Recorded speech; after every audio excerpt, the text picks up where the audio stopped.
আমাদের কাউলিবেড়া ইউনিয়নের স্বনামধন্য সুযোগ্য চেয়ারম্যান জনাব রেজাউল হোসেন মিয়া ভাই এবং অন্যান্য যারা উপস্থিত আছেন সবাইকে আমার অন্তরস্থল থেকে এবং আমাদের থানা প্রশাসনের পক্ষ থেকে ধন্যবাদ জানাচ্ছি। আপনারা সবাই আছেন এখানে, আমরা খুবই খুশি যে আপনারা হিন্দু এবং মুসলিম উভয় সম্প্রদায়ের লোকই এখানে আছে এবং আমার ধারণা এই কাউলিবেড়া ইউনিয়নে যারা হিন্দু সম্প্রদায়কে পরিচালিত করেন এবং মুসলিম সম্প্রদায়কে যারা পরিচালিত করেন তারা উভয় পক্ষে এখানে হাজির আছে। তো আমি কয়েকটা বিষয় আলোচনা করবো। মধুখালীর বিষয়টা সম্পর্কে আপনারা মোটামুটি সবাই অবগত, এতক্ষণ অনেক বিষয় শুনেছেন। আমি যেটা বলতে চাচ্ছি, আমাদের কয়েকটা ধারণা আছে এবং আমাদের ভুল ধারণার কারণে আমরা বিভিন্ন সময় অপরাধে জড়িয়ে পড়ি।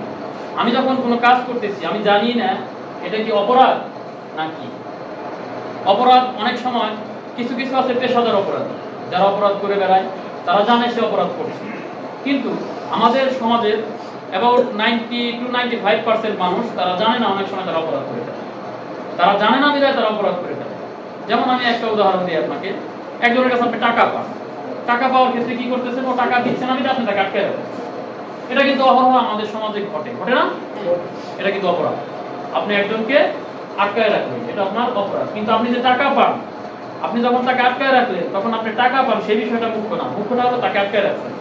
আপনি টাকা পান, আপনি আইনের আশ্রয় নেবেন, আদালতের আশ্রয় নেবেন, প্রশাসনের আশ্রয় নিয়ে আপনি তার টাকা প্রশাসনের মাধ্যমে আপনি আদায় করবেন। কিন্তু আপনি যখন নিজে এই কাজটা করে ফেললেন, নিজের হাতে আইনটা প্রয়োগ করলেন, তখন আপনি অপরাধী হয়ে গেলেন। ঠিক তদ্রূপ অনেক বিষয় আছে আমাদের সমাজে যেটা আমরা জানি না, আমি করতেছি, অনেক সময় করতেছি, কিন্তু সেটা অপরাধ। বাল্য বিবাহ দেই না আমরা? বাবা চিন্তা করে যে আমি আমার মেয়েটাকে বিয়ে দিয়ে দিলাম, বাঁচি। আবার এখন তো প্রেম ভালোবাসার সম্পর্ক আছে, মেয়েটা চলে গেল না, ইজ্জত চলে যাবে, সেজন্য সে সরল বিশ্বাসে সে তার মেয়েকে বিয়ে দিচ্ছে, বয়স 18 হয় নাই, সে কিন্তু চিন্তাই করতেছে না আমার অপরাধ আছে, হয় না এরকম? তাহলে আমরা না বুঝে অনেক ক্ষেত্রে অনেক অপরাধ করে ফেলছি, সেজন্য আমরা অপরাধে জড়িয়ে পড়ছি। আমি মধুখালীর বিষয়গুলো আমি আপনাদেরকে হাইলাইট করি। দেখেন কি হয়েছে, মন্দিরে আগুন দেওয়া হয়েছে। যে আগুন দিয়েছে সে নিঃসন্দেহে অপরাধ করেছে নাকি? সে অপরাধ করেছে। যে অপরাধ করেছে সে অপরাধের জন্য সে কি হবে, তার পানিশমেন্ট হবে। রাষ্ট্রীয় যে ব্যবস্থা আছে, আইন আছে, আদালত আছে, তার মাধ্যমে তার কি হবে, বিচার হবে। এটা হলো আইনগত কথা। পরবর্তীতে কি হলো, ওখানে যারা আমাদের হিন্দু ভাইরা আছে তারা কি করলো, ওখানে দুইজন লেবার ছিল সন্দেহ বশীভূত, তারা দুইজনকে গণপিটুনি দিয়ে মেরে ফেলছে। এখানে যারা মেরে ফেলছে তারাও কিন্তু অপরাধ করছে। অপরাধ কিন্তু একাধিক হয়ে গেল। যদি শুধু আগুনের ভিতরে সীমাবদ্ধ থাকতো তাহলে আইনগত প্রসেসে গেলে আমরা সঠিক যে প্রকৃত জড়িত তাকে আমরা তদন্তপূর্বক আইনগত ব্যবস্থার মাধ্যমে তাকে কি করতাম, পানিশমেন্টের আওতায় আনতাম এবং বিজ্ঞ আদালত তাদেরকে সর্বশেষ যে বিচার ব্যবস্থায় যে তার পানিশমেন্টটা সেটা দিত। পরবর্তীতে যখন আবার মেরে ফেললো তখন কি হলো, দুইটা অপরাধের সৃষ্টি হলো। এই যে একটার পর আরেকটা ঘটনা ঘটলো, এই ঘটনার ফলে কি হলো, আমাদের যে রাষ্ট্রীয় ব্যবস্থা আছে, আমাদের রাষ্ট্রে যে হিন্দু মুসলিম ভাইয়েরা আছে সবার ভিতরে কি একটা দ্বন্দ্বের সৃষ্টি হয়ে গেল। আমাদের যে সম্প্রীতি আছে সেই সম্প্রীতির ভিতরে কি বিভেদ সৃষ্টি হইল।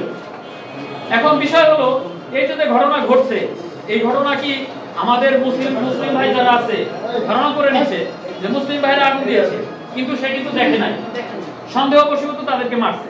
তাহলে ধরলাম আমি মুসলমান ভাই বা যেই হোক লাগাইছে, যে লাগাইছে সে অপরাধী, অন্য কেউ অপরাধী? আমরা মুসলমান যারা আছি সবাই তো অপরাধী না, যে লাগাইছে সে অপরাধী।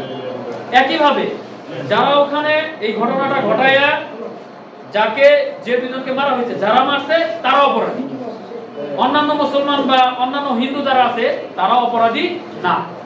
আমি বোঝাতে চাচ্ছি যে ঘটনার জন্য দায়ী সেই অপরাধী, পানিশমেন্টটা তার হোক। এই ঘটনাকে কেন্দ্র করে আমরা মুসলমান এবং হিন্দু সবাই যদি আমাদের ভিতরে একটা বিভেদ সৃষ্টি করে সমাজে যে চলমান আমাদের শান্তি শৃঙ্খলা আছে সেটা যদি ব্যাঘাত ঘটায়, তাহলে কি আমরা সবাই ভালো থাকবো না খারাপ থাকবো? বলেন, আমরা সবাই খারাপ থাকবো। যে ঘটনা ঘটছে এই বিষয়ে মামলা হয়েছে, তদন্ত চলছে, দুইজন মারা গেছে, দুজনকে মারা হয়েছে, সেখানে আসামি গ্রেফতার হয়েছে। তাহলে কি আমরা প্রশাসন যারা আছি তারা এই ঘটনার সুষ্ঠু তদন্ত করতেছি, যারা জড়িত আছে তাদেরকে আমরা আইনের আওতায় আনতেছি। তাহলে আমরা এই বিষয় নিয়ে যদি আমাদের ভিতরে এরকম বিভেদ সৃষ্টি করে সমাজে বিশৃঙ্খলা সৃষ্টি করি, তাহলে আমরা সবাই অশান্তিতে থাকবো, এবং আপনারা যদি অশান্তি সৃষ্টি করে তাহলে আমরাও অশান্তিতে থাকবো নাকি? আমরা আপনাদের ভাই, আমরা আপনাদের বন্ধু, আমরা এখানে আসছি চাকরির খাতিরে আসছি, আমরা আপনাদের সেবা দেওয়ার জন্য আসছি, আমরা কিন্তু আপনাদের উপরে নির্যাতন করতে আসিনি নাকি ভাই? তাহলে এই যে মুসলমান ভাই যারা আছেন, যারা আমাদের ইমাম ভাইরা আছেন, তারা আপনারা বুঝাবেন। অলরেডি আপনি হাদিস বলছেন, আপনারা আমাদের চেয়ে ধর্মীয় জ্ঞান সম্পর্কে আমাদের চেয়ে অভিজ্ঞ। আমরা শুধু এতটুকু বুঝি যে কোনো ধরনের বিশৃঙ্খলা, কোনো ধর্মই বিশৃঙ্খলা পছন্দ করে না, আর ইসলাম ধর্মের সুস্পষ্ট ব্যাখ্যা আছে এখানে নাকি? তাহলে আমাদের মুসলিম ভাইরা যারা আছে, বিভিন্ন সময় আমাদের ভিতরে দু একজন আছে যারা কি করবে, উস্কানিমূলক কিছু শব্দ ফেসবুকে হতে পারে, কোনো সভায় হতে পারে, উস্কানিমূলক কথা বলবে, যে কথাটা আপনাকে কি করবে, উদ্বুদ্ধ করবে সামাজিক বিশৃঙ্খলা সৃষ্টি করার জন্য। আমাদের সবাইকে কি করতে হবে, এবং আমরা কোনো ব্যক্তির, একক ব্যক্তির কোনো উস্কানিমূলক কথায় উৎসাহ না দিয়ে আমরা আমাদের সমাজের যে সম্প্রীতি আছে সেটা আমরা বজায় রাখবো। মূল কথা হলো এটা। এখানে এই মিটিং এর কথা হলো, যা হয়ে গেছে সে বিষয়ে মামলা হয়েছে, সে বিষয়ে আইনগত প্রসেস চলছে, কিন্তু আমরা লেটার ভবিষ্যতে এই বিষয় নিয়ে কোনো সামাজিক সাম্প্রদায়িকতা, কোনো সামাজিক সম্প্রীতি ভঙ্গ করব না। আমি কি বোঝাতে পারছি আপনাদের?